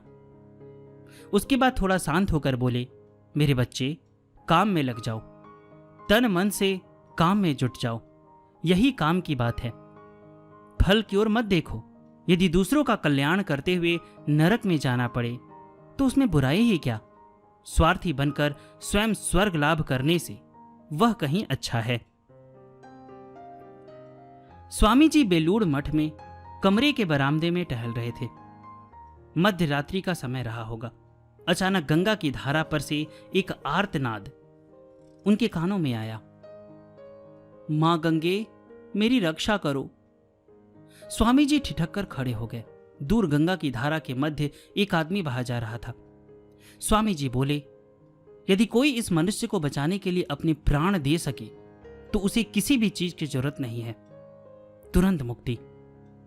एक सन्यासी बहुत दूर तक गए, पर बहते हुए मनुष्य को खोज नहीं पाए। निरुपाय स्वामी जी का चेहरा वेदना से गंभीर हो गया। एक दिन बलराम बाबू के घर पर स्वामी जी वेद व्याख्या करने में तल्लीन थे। वहां श्री शरद चंद्र चक्रवर्ती एवं गिरीश घोष उपस्थित थे। सभी मंत्रमुग्ध होकर स्वामी जी की सरल भाषा में तर्कपूर्ण व्याख्या सुन रहे थे। इसी समय गिरीश बाबू ने कहा, नरेन, एक बात कहूं, वेद वेदांत को तो तुमने पढ़ लिया, परंतु देश में जो घोर हाहाकार, अन्नाभाव, व्यभिचार, भ्रूण हत्या तथा अन्य महापातकादि आंखों के सामने रात दिन हो रहे हैं, उनके दूर करने का भी कोई उपाय क्या तुम्हारे वेद में बतलाया गया है? आज 3 दिन से उस मकान की स्वामिनी के पास, जिसके घर में पहले प्रतिदिन 50 पत्तल पड़ती थी, रसोई पकाने की भी कोई सामग्री नहीं है। उस मकान की कुलीन स्त्री को गुंडों ने अत्याचार करके मार डाला। कहीं भ्रूण हत्या हुई, कहीं विधवाओं का सारा धन कपट से लूट लिया गया।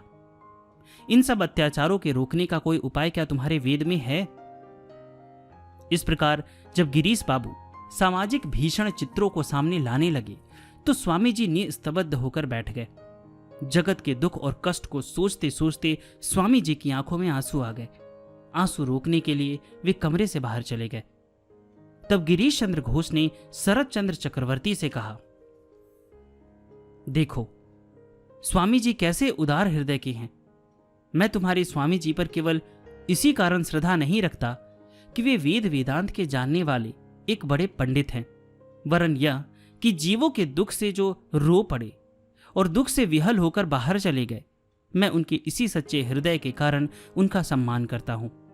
तुमने तो सामने ही देखा कि मनुष्यों के दुख और कष्ट की बातों को सुनकर उनका हृदय दया से पूर्ण हो गया और वेद वेदांत के सब विचार न जाने कहां चले गए। विदेश से लौटने के पश्चात रोग ज्वर से स्वामी जी का शरीर अत्यंत दुर्बल हो गया था। चिकित्सकों के निर्देशानुसार वे दार्जिलिंग गए। दार्जिलिंग में कुछ दिन रहने के बाद स्वामी जी को खबर मिली कि कलकत्ता में प्लेग फैल रहा है। इसके पहले ही स्वामी जी प्लेग फैलने की आशंका से उद्विग्न थे।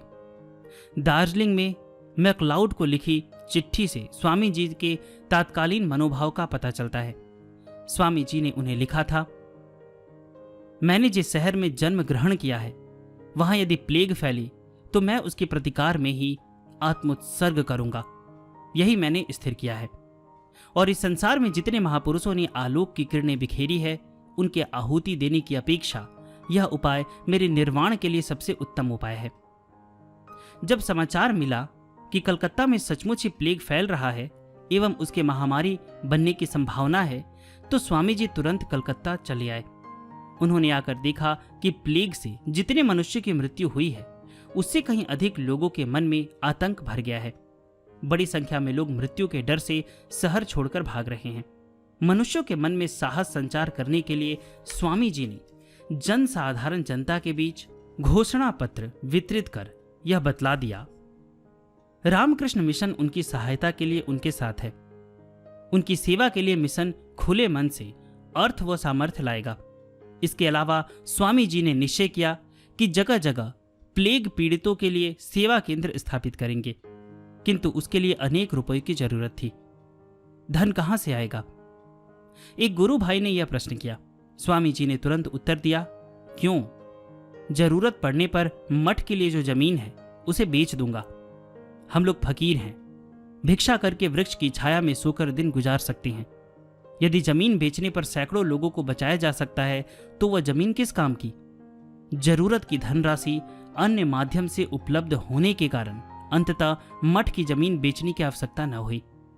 स्वामी जी कितने बड़े महाप्राण थे, इसका परिचय हम स्वामी जी की उक्ति से पाते हैं। बेलूड़ मठ की स्थापना के लिए उन्होंने जी तोड़ परिश्रम किया। खून पसीना एक कर पैसा पैसा जोड़ जाड़ कर इस मठ की स्थापना की, किंतु जैसे ही उन्होंने दुखी मनुष्यों की दुर्दशा देखी, उस मठ की जमीन बेचने की बात करते हुए उनकी जीभ तक नहीं लड़खड़ाई। स्वामी जी जब अकेले में रहते थे, तब अनेक बार वे मनुष्य की दुख दुर्दशा की बात सोच सोचकर आंसू बहाया करते थे। उनके विदेश से वापस आने के बाद की घटना है। बलराम बसु के घर स्वामी तुरानंद स्वामी जी से भेंट करने आए। स्वामी तुरानंद ने देखा कि गंभीर चिंता में मग्न स्वामी जी बरामदे में टहल रहे थे। स्वामी जी को ज्ञात नहीं कि स्वामी तुरानंद जी आए हैं। कुछ देर बाद स्वामी जी आंसू बहाते हुए मीराबाई का एक विख्यात गीत गुनगुनाने लगे। अपने दोनों हाथों से मुंह ढककर रेलिंग का सहारा लेकर दुखी मन से गा रहे थे। दर्द न जाने कोई, घायल की गति घायल जाने, और न जाने कोई, मेरी व्यथा कोई नहीं जानता। जिसे चोट लगी है केवल वही उसकी यंत्रणा का अनुभव करता है और कोई नहीं समझता। गीत के सुर के साथ साथ चारों ओर दुख और विषाद मानो फैल रहा था। स्वामी तुरानंद समझ गए। संसार के मनुष्यों के दुख की बात सोचकर स्वामी जी अकेले में आंसू बहा रहे हैं। वे भी अपना आंसू न रोक सके। स्वामी जी द्वितीय एवं अंतिम बार पाश्चात्य जगत में आए हैं। अमेरिका में एक दिन वे एक नदी के किनारे टहल रहे थे। अचानक उन्होंने देखा कि कुछ युवक एक पुल पर खड़े होकर कुछ तैरते हुए अंडों के छिलकों की ओर गोली का निशाना बनाने की चेष्टा बार बार कर रहे हैं, किंतु एक बार भी सफल नहीं हो पा रहे हैं। खड़े होकर देखते देखते स्वामी जी के होठों पर मुस्कान उभर आई। उन युवकों में से एक ने यह देखा। स्वामी जी को चैलेंज करते हुए वह बोला, यह काम जितना सरल दिख रहा है ना, उतना सरल है नहीं। जरा देखे तो आप कैसा निशाना लगा सकते हैं। स्वामी जी ने बिना झिझक बंदूक ली और एक के बाद एक 12 अंडों के छिलकों को गोली का निशाना बनाया। युवकगण आश्चर्यचकित हो गए। उन्होंने सोचा, ये अवश्य ही बहुत दिनों से बंदूक चलाते हैं। स्वामी जी ने उनसे कहा कि इसके पहले उन्होंने बंदूक नहीं पकड़ी थी। वे जो लक्ष्य भेद में सफल रहे उसका रहस्य है उनका मनः संयम।